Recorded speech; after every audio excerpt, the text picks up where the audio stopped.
Good morning dear. आज मैं आपके सामने प्रस्तुत हुआ हूँ बहुत ही अजीबोगरीब विषय लेकर। विषय है, परिवार से संबंधित है। हम क्या करें जब बच्चे रेस्पेक्ट न करें।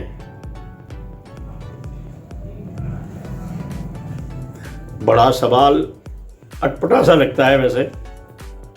हम क्या करें बच्चे रेस्पेक्ट न करें। ये अटपटा सा हमने क्वेश्चन कर दिया कि हम क्या करें। अरे भाई मेरे अजीज दोस्तों, इसका सवाल हमारे पास खुद है। इसके जिम्मेदार बच्चे नहीं हैं, इसके जिम्मेदार हम हैं। इसकी जिम्मेदारी हमें निभानी चाहिए, हमें माननी चाहिए, जिसकी वजह से हमारे बच्चे हमारा ही रेस्पेक्ट न करें। असंभव। इसको संभव बनाइए, यह आपका फर्ज बनता है। ऐसे लोग कौन हैं जो बोलते हैं हमारे बच्चे हमारा रेस्पेक्ट नहीं करते हैं। किधर से नहीं करते हैं, क्यों नहीं करते हैं, कारण क्या है? कभी आपने उसका कारण ढूंढने की कोशिश की? कभी आपने अपने बच्चों को फ्रेंड्स की तरह निभाया? कभी बच्चों से दोस्ताना किया? कभी बच्चों के मन की बात पूछी? आपने बच्चे पढ़ा दिए, नौकरी लग गई उनकी, उसके बाद शादी कर दी। भाई हमारा फर्ज था, यानी आप अपना फर्ज अदा करते रहे। वास्तविक फर्ज था वो नहीं निभाया आपने। चाहे आप व्यापारी हैं, चाहे शिक्षित हैं, चाहे अशिक्षित हैं, लेकिन इस बात को आमतौर से सुना गया है और देखा भी गया है, लेकिन यह कोई मानने को तैयार नहीं होता है कि ये गलती हमारी खुद की है। We are the defaulter, we should accept it. हमें हर तरह से ये बात माननी चाहिए। क्यों कि बच्चों को हमने शुरू से उस तरह नहीं समझाया कि वो हमारे हर साथ रहें, हमारा रेस्पेक्ट करें। जब छोटे थे, जब उनका लालन पालन पोषण करना था, बच्चों को हमने क्रच में डाला। बच्चों की बनावटी माँ को माँ बनाया, जिसको आया के नाम से बोला जाता है या टीचर के नाम से बोला जाता है। आप खाना बना के देंगे या आदेश देंगे, भाई ऐसा इनको खाना खिला देना, ये दूध पिला देना, इसमें ये मक्खन डाल देना, इसमें ये डाल देना, इतना चीनी डालना, आप आदेश देंगे। लेकिन आपने अपने हाथ से तो कुछ नहीं किया। जब बच्चा बिल्कुल छोटा था, उस समय आपने उनके साथ वो व्यवहार नहीं किया जो बच्चे को किया जाता है।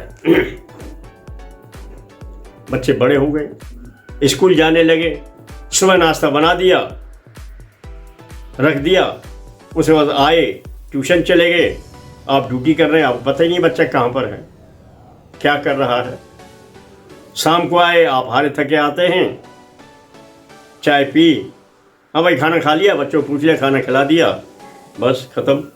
यानी आपने वास्तव में उनसे कितना रिलेशन निभाया? They are your children, how much time you have devote to them. आपने कितना समय उनको अपनी ईमानदारी से दिया कि वो आपकी औलाद हैं। जब बच्चे बड़े हो गए, कॉलेज हो गए, नौकरी चले गए, नौकरी के बाद आपने एक फर्ज और निभा दिया कि उनकी शादियां कर दी। शादी भी आपने ये ढूंढते हैं कि लड़की नौकरी वाली हो, लड़की वाले देखते हैं लड़का नौकरी वाला हो। ठीक है भाई, बहुत बढ़िया है, पैसा आएगा, आपका स्टेटस बढ़ेगा। लेकिन जब बच्चों को पता चलता, नेचुरली वो अलग रहे, उनका भी जैसे आपने ड्यूटी दिया था ऐसे ही आपके बच्चों ने सीखा, उनके भी बच्चे हो गए, उनका भी ऐसे ही चल रहा है, क्योंकि आपका शुरू से चल रहा था, उनका भी चल रहा है क्रच वाला सिस्टम। भाई ये बताइए, आपने उनको कितना प्यार दिया। हमेशा जीवन में बात और है, टिट फॉर टैट। जैसे को तैसा। एक कहावत है, साईं के दरबार में बदले कहीं न जाएं। यानी जो जैसा किया है उसका भुगतान तो हमें करना पड़ेगा ना। We are the responsible for it. उसकी जिम्मेदारी हमें निभानी चाहिए, उसके जिम्मेदार हम हैं। और आज हम पब्लिकली बोलते हैं कि बच्चे मेरा इज्जत नहीं करते, बच्चे हमारे रेस्पेक्ट नहीं करते हैं। अरे भाई किधर से करेंगे? आपने उनको कितना प्यार दिया था। जब आपके घर में राशन होगा तभी तो आप घर पे खाना बना पाएंगे, वरना बाजार से खरीदोगे।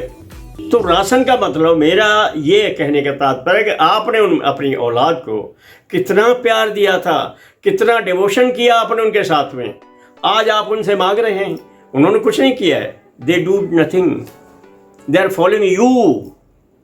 वो आपको ही फॉलो कर रहे हैं, जैसा आपने किया था वो सीखा है उन्होंने। इसलिए लोग गलत एक्सपेक्ट करते हैं, लेकिन शुरू में खुद गलत होते हैं। इसलिए कभी भी बच्चों को दोषी मत बनाइए, आप दोषी खुद हैं। आज भी समझ जाइए, आपकी जितनी भी उम्र है, आने वाली पीढ़ी को सुधारिए, निश्चित रूप से उसमें सुधार आएगा और मेरे इस कथन का सत्यापन अवश्य होगा। सो मेरे दोस्तों, एक बात याद रखिए, we are responsible for it, not the children. बच्चों को दोषी मत बनाइए, उसके जिम्मेदार हम स्वयं हैं। धन्यवाद, नमस्कार।